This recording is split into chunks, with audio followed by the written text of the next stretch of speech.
everybody. Hello Ryan, my IT Solutions Manager. If you want to come a bit closer, this is a bit of a moment. This is the Nissan Autech Stagea RS260 that I've been working on for over 3 years, and this is the pre-delivery video for the vehicle, and I've written down over the time the amount of people that I want to say thank you to for help and advice on parts and some technical issues and some information and stuff like that, because this has been a mammoth, monumental project. Because basically 5 years ago, it was rebuilt, restored by a company that basically, well, they're not around anymore, but kind of don't need to go there. But as if you've been following the videos, you've kind of got you got the idea of the Voosh and the Chovy. So realistically, unfortunately, this beautiful car had the Voosh treatment, but now it's in the Chovy department. So let me grab that list, and then we can go from there. And it's a big list, as you can see. Right, well, I'm going to try and make this quick because it is a big list.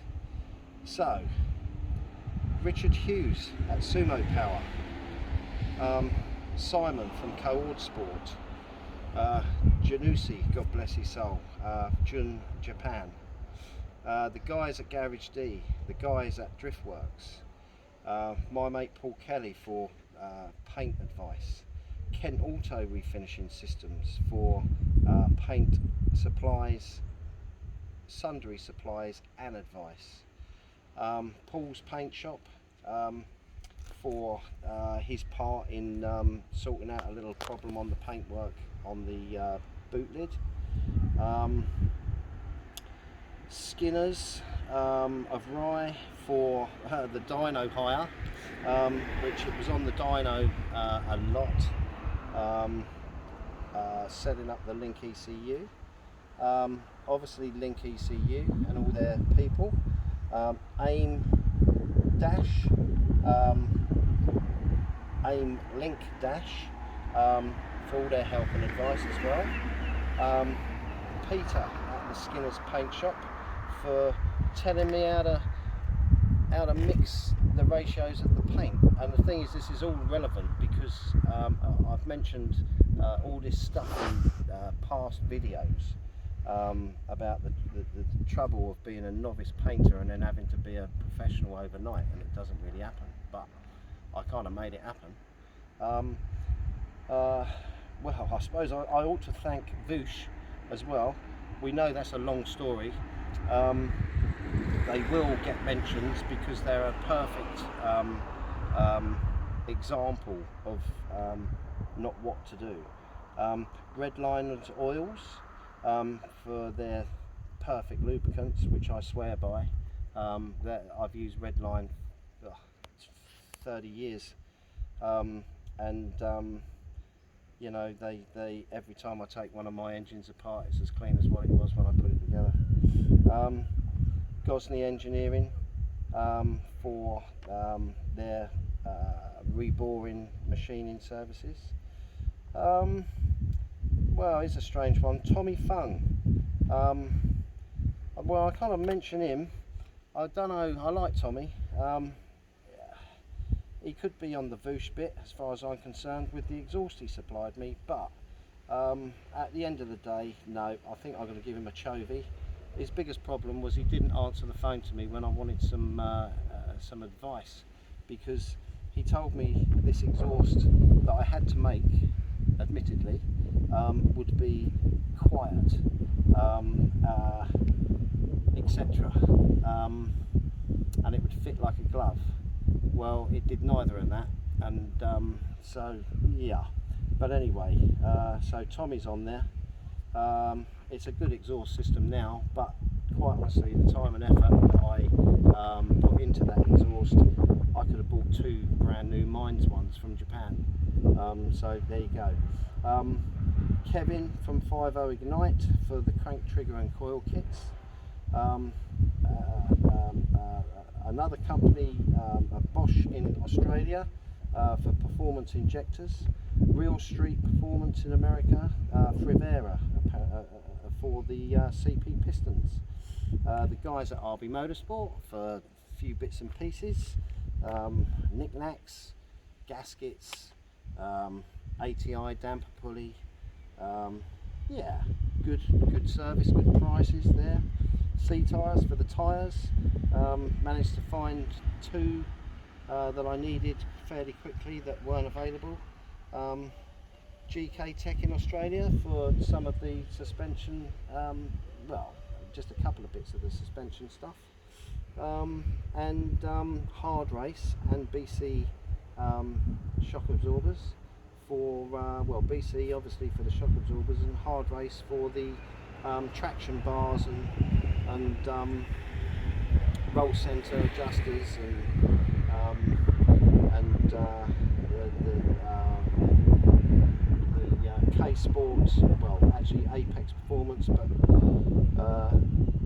Apex and Hard Race and BC I believe are all the same company. I think it was Apex Performance. I got the K-Sport brake system front and rear, made to order in a beautiful red colour, which obviously, well, I think Ryan's now zooming in on a few of these bits and pieces now.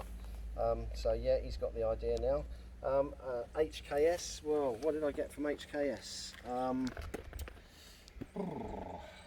Oil filters, that's what I got from HKS, yeah. Trust, well, there's truss bits on this car, yes, yeah, there's truss bits on this car, but I didn't have to buy any new truss bits because the truss bits that I bought 15 years ago for it cleaned up beautiful. And G-Ready, same as. NGK for their coils and spark plugs. The Extreme clutches for the twin plate high performance clutch. ATI dampers for making beautiful 1000 horsepower spec dampers.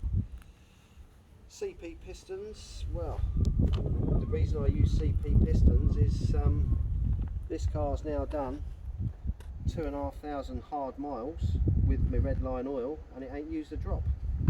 So there we go. And DBA for the brake pads. And that really is all the people that were, well, there's a few I've missed actually. There is, let me just have a quick look here.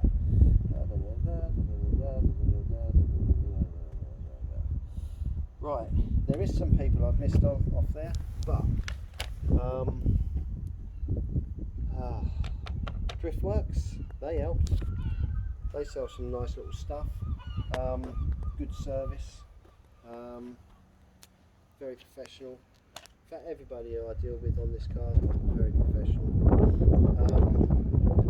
So that's about that. Realistically, I believe that is all the people that helped, and then there's me. I suppose I thank myself? Nah, because I've done it. But anyway, I'm going to talk you around this car. Now, from the last video, if you remember, I was sorting out the wheels. I've done a two-tone on the wheel. It took me 1,000 years longer than I thought it would do, but I ended up somehow with a half-decent result. So these are the T37 forged lightweight wheels that we've resurrected, and yeah, they've turned out pretty good. So I'm quite happy with them. It would have been cheaper to buy new ones, but you can't buy them, simple as that. And so that's why we didn't buy new ones. We wanted them because I wanted it to be the same era as this car. 1998, you know, was when this car was brought in from Japan. It was a couple of years old, well, a year old I think, and those wheels were sort of about 2002 vintage. So we spent a lot of time on them, and it was worth it because the car sits now lovely. All the wheel geometry is sort of redone, and now it's got the right offsets. The geometry just sailed in, absolutely sailed in. So anyway, gone over the bodywork with some super duper wax, giving it a valet and what have you. The list on this car was endless. It came to me with the front of the engine blown off. After the engine being perfect for 15 years, someone decided they were going to tune it, and I did say to Stuart, don't let them do it. And anyway, a week later, it turned up to mine on the back of the trailer, with basically the cylinder head, number one cylinder, lanced through the inlet and exhaust ports, and basically no front end on. And I thought, wow. But anyway, it was running old management stuff, so there could be that. You kind of, you know, you tune them to the edge. You can't do it on the old Apexi systems because of the timing scatter and the variation on all the parameters running off the camshaft sensor. Camshaft sensors now, if I'm totally honest, have no place on an RB26 engine or in any RB engine, or any engine, in fact, because they're just so old and they don't work, and you think they're fine, but they'll bite you, and they'll bite you hard and they'll blow up your engine. Simple as that. It's just no good. So we have got, I think we'll do a little look under the bonnet, to be fair, because that's where most of the work's been done, on the engine and drivetrain. So let's have a look, because there are a few surprises. So basically, this is my 700 horsepower RB26 spec. It is it's 2.6, has a Jun Autos 2.6 steel crank that I fitted to this car in 2005, and when I measured it last year when I was building the engine, it hadn't even worn a thou. In fact, it had only taken off, barely taken off the super hard black coating that Jun put on their crankshafts. It's a super hard coating, and it's amazing. So anyway, so inside this engine we got the Jun steel crank, we got HKS Carrillo con rods that I resized and put new small end bearings in, CP pistons, bored to 87mm, ring gapped, block decked. The block I got from Garage D, good price, they looked after me on that. The cylinder head is one I had in stock, and I've ported it like crazy. I had Janussi from Jun profile me up 2 new camshafts. I've got new valve springs, titanium retainers, standard valve sizes.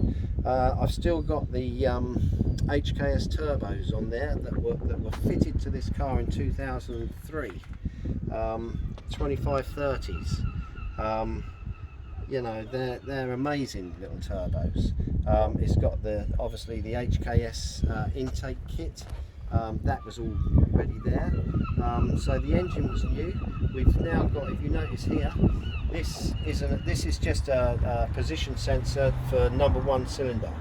I've got pictures of the crank trigger setup. Obviously, I'll put them alongside this video when I get chance. We got Mishimoto, that's someone I didn't thank. And good radiators, these, good price. The ID injectors and everything's there. You notice the fuel system, we've got HKS rail, Bosch Motorsport injectors. But if you look here, Deutschwerks, that's another one I didn't mention. This is my own new design for 900 horsepower. That is the fuel filter. If you haven't got a fuel filter like that size, you ain't gonna get 900 horsepower out of 400 litres per hour of fuel. Simple as. Or that size pipe. So there you go. What else can I say? We've got the oil cooler system, new battery. Yeah, basically gone to town. The ATI pulley down there. Intercooler is gonna be changed, probably with a Mishimoto one. Don't know yet, but that's something for the future, because we have to draw the line somewhere. Now then, done a load of mechanical stuff, suspension, link arms, drop arms, steering rods, and drop links on the steering rods because the vehicle had been lowered before it got to me, and the steering angles were about 45 degrees. So now they're basically level. So done a lot of work on that. The braking system, it stops on a 6-pence. I recommend these brakes wholeheartedly. They're really good.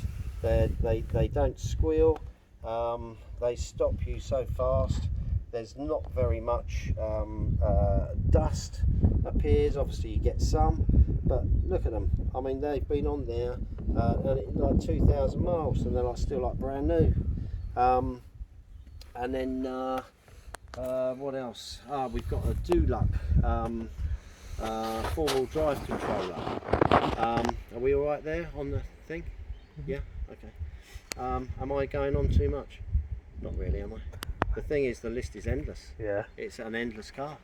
I can see there's a company in Japan called Endless, and I can see why now.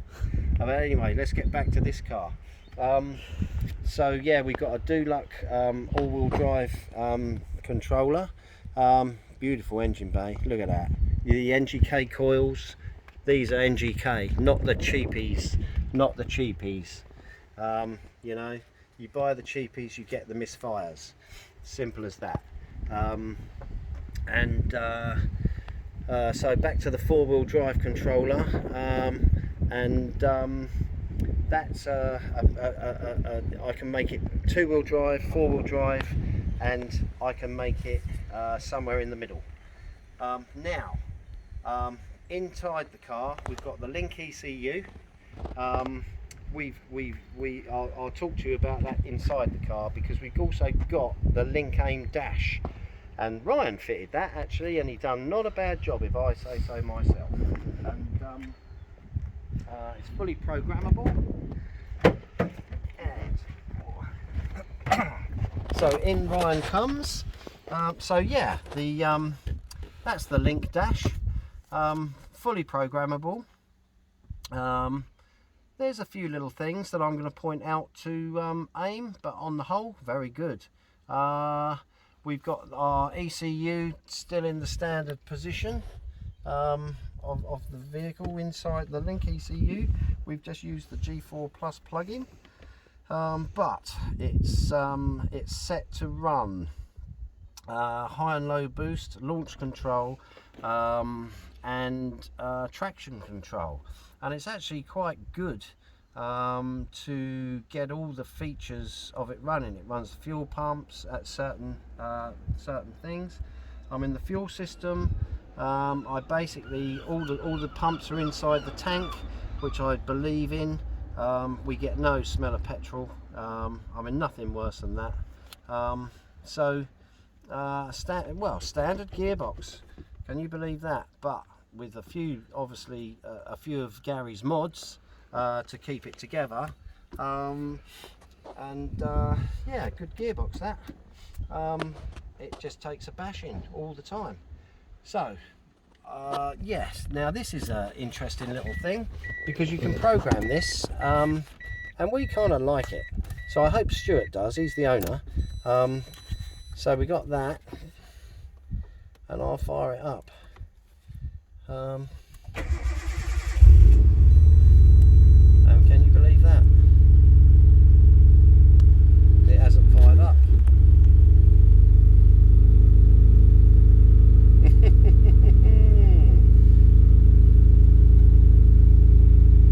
Well, ladies and gentlemen, you see, we're on telly and things can go wrong. So we're going to stop the video right there and suss out what's gone